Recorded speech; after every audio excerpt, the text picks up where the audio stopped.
That was the sound of passengers cheering on board a Delta flight from Atlanta yesterday after a flight attendant announced masks would now be optional. A federal judge struck down the mask mandate for public transportation, pushing TSA and other agencies to lift their requirements. Capitol Bureau reporter Jackie DeFusco found out what that means for travelers here in Virginia now. Jackie. Hey, Deanna. Well, the CDC's public transportation mask mandate was previously set to remain in effect through May 3rd.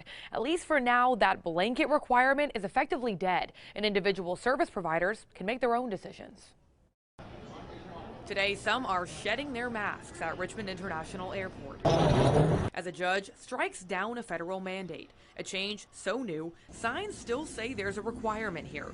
These visitors just finding out after touching down in Virginia. It's been 2 years. I think we're ready to kind of be done. I want to see my kids smile. The CDC still recommending face coverings for indoor public transportation, and some travelers are taking their advice. My granddaughters are 7 months old.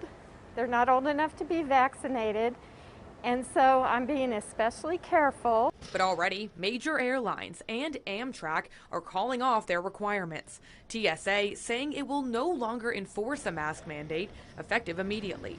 Meantime, individual services can still choose to require face coverings. The Virginia Transit Association, which represents more than 42 public transportation systems in the state, says that's not happening right now. Here's Deputy Director Danny Plogger. There's some leeway in that they could still require it, but all the ones that I've spoken with are making masks optional. Plogger says that could change if President Joe Biden's administration decides to fight the judge's ruling and TSA shifts its guidance. All our agencies are just following what's happening on the federal level. The ruling does not appear to impact school buses, which were removed from the CDC's mandate earlier this year. A new Virginia law generally making masks optional on school property. And Plogger says that Governor Glenn Youngkin's opposition to mask mandates so far has not been a factor as Virginia's transit systems decide not to maintain their requirements. So far, no comment from Youngkin or Attorney General Jason Miyares, who did oppose the CDC's public transportation mandate in a lawsuit just last month. On the Digital Center, I'm Jackie DeFusco, 8 News. Thanks, Jackie. In light of this news, Uber and Lyft announced drivers and riders will no longer be required to wear a mask. Passengers will also be allowed to sit in the front seat again.